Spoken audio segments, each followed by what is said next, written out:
KKR team ছেড়ে গৌতম গম্ভীর এখন ভারতীয় টিমের হেড কোচ হয়ে গেছে। এটা তো অবশ্যই খুবই খুশির খবর প্রতিটা ভারতীয় ক্রিকেট প্রেমী দর্শকের জন্য। কিন্তু অবশ্যই কোথাও একটু হতাশ হয়েছে কেকেআর প্রেমী দর্শকরা।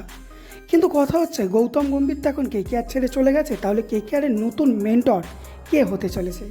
অবশেষে অনেক রিসার্চের পর তিনজন দুর্ধর্ষ প্লেয়ারের নাম বেরিয়ে এসছে কেকেআরের মেন্টর হিসাবে।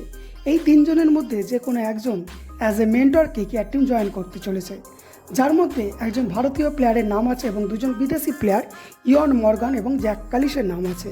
তো আজকের ভিডিওতে তোমাদের জানাবো কে কেকেআর টিমের নিউ মেন্টর হতে চলেছে এবং গম্ভীরকে রিপ্লেস করতে চলেছে। কিন্তু তার আগে তোমাদের কাছে একটাই রিকোয়েস্ট, চ্যানেলে প্রথমবার হলে অবশ্যই চ্যানেলটিকে সাবস্ক্রাইব করে নিও। দেখো, জ্যাক কালিস, ইয়ন মর্গান দুজনেই কেকেআর টিমের হয়ে খেলেছে এবং তোমরা প্রত্যেকেই জানো মর্গানের আমলে কেকেআর টিম একবার ফাইনাল গেছে, যেখানে জ্যাক কালিসের আমলেও কেকেআর টিম ফাইনাল গেছে। কারণ জ্যাক কালিস যখন কেকেআর টিমের সাথে যুক্ত ছিল তখন কেকেআর টিম 2014 সম্ভবত ফাইনাল জিতেছিল।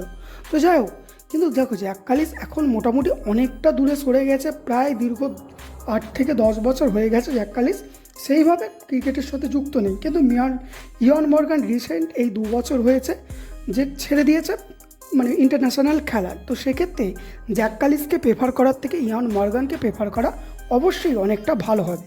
কথা হচ্ছে, তাহলে ভারতীয় হিসাবে কার নাম উঠে আসছে? সে আর কেউ নয়, ভারতীয় টিমের প্রাক্তন হেড কোচ রাহুল দ্রাবিড়। হ্যাঁ, অবশ্যই রাহুল দ্রাবিড়কে নেওয়ার জন্য এমআই, এলএসজির মতো টিমও খুব চেষ্টা করছে, আর এমআইয়ের কাছে টাকার অভাব নেই, তোমরা প্রত্যেকেই জানো। তো সেক্ষেত্রে রাহুল দ্রাবিড় কেকেআরে কতটা আসার চান্স আছে এই নিয়ে যথেষ্ট সন্দেহ আছে। কিন্তু রাহুল দ্রাবিড় যদি as a mentor KKR team join করে খুবই ভালো হবে। কারণ রাহুল দ্রাবিড় পরপর ভারতীয় টিমকে 2বার বিশ্বকাপে তুলেছে ফাইনালে, যার মধ্যে একবার অর্থাৎ টি20 বিশ্বকাপে চ্যাম্পিয়ন হয়েছে ভারত, যেখানে ভারতীয় টিম পুরো একটা ঘেটে গিয়েছিল, সেখানে সুন্দরভাবে সাজিয়ে। রাহুল দ্রাবিড়কে যদি কেকেআর টিম কোনোভাবে অ্যাজ এ মেন্টর জয়েন করাতে পারে তাহলে গৌতম গম্ভীরের পারফেক্ট রিপ্লেসমেন্ট পেয়ে যাবে কেকেআর টিম, এবং অবশ্যই কেকেআর টিম আবারও চ্যাম্পিয়ন হওয়ার চান্সটা অনেকটাই বেড়ে যাবে। তো তোমাদের মতে রাহুল দ্রাবিড়, জ্যাক কালিস এবং ইয়ন মর্গানের মধ্যে কাকে কেকেআর টিমের মেন্টর করা উচিত? অবশ্যই